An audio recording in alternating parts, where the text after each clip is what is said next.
All right, let's jump right in. Today, we're going to crack the code on something you hear all the time, GDP.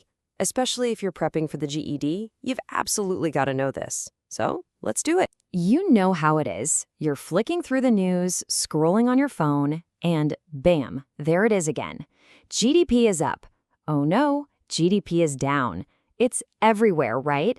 And it sounds super important. But what are they actually talking about? Like, what is this thing for real? What do those three little letters even mean? And more importantly, why on earth should you care? Well, that is exactly what we're going to break down, nice and simple. Okay, so first things first. Let's pull back the curtain on this whole GDP thing. I promise, no crazy economic jargon here. Here it is. GDP stands for Gross Domestic Product. The easiest way to think about it is like a country's price tag for the year. It's the grand total value of every single finished thing, from cars to coffees, that gets made inside a country's borders in 1 year. And you know what? The name itself is the perfect cheat sheet. Seriously, let's just pull the words apart piece by piece. Once you see it like this, you won't forget it. First up, we've got gross. That's just a fancier way of saying total. Then there's domestic, which just means made right here, inside the country. And finally, product, which is all the stuff that's produced. So put it all together, gross domestic product is literally the total amount of stuff produced in a country. See, the name tells you everything. So what kind of stuff are we talking about here? Well, it's basically two big categories. You've got your goods, physical things like new computers and cars, and then you have services, like getting a haircut or visiting a doctor. But here's the key thing to remember. We only count the final products. So we count the price of the finished car, not the steel, the tires, and then the car again. That'd be counting the same value twice. So we've got this huge number. We're talking trillions of dollars. But what does a number that big actually tell us? How do we use it to, take the temperature of an entire country's economy? This is the key takeaway. Think of GDP as the economy's pulse.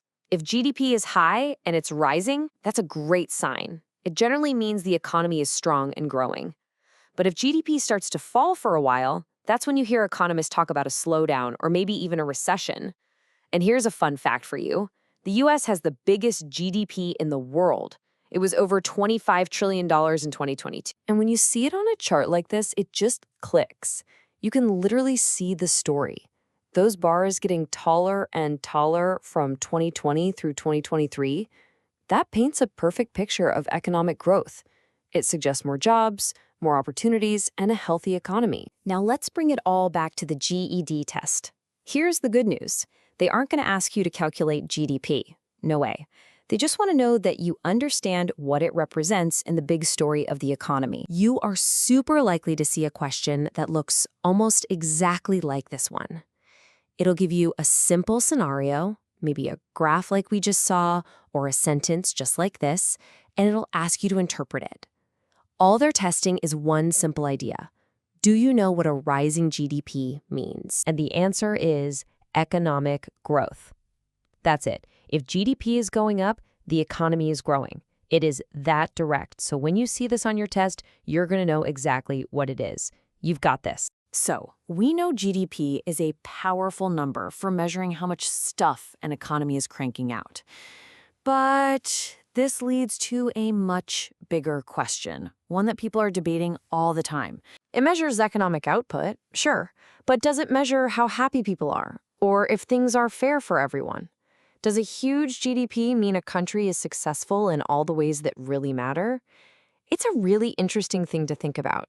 What's your gut reaction? I want to know. Drop a comment below, just a simple yes or no. So there you go. A few minutes ago, you might have just heard this term on the news, but now you know exactly what it is, how it works, and how to read it for your GED test.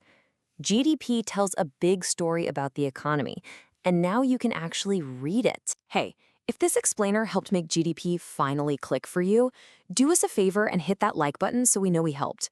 And for sure, subscribe for more quick explainers to help you make sense of the world. Thanks for watching, and we'll see you in the next one.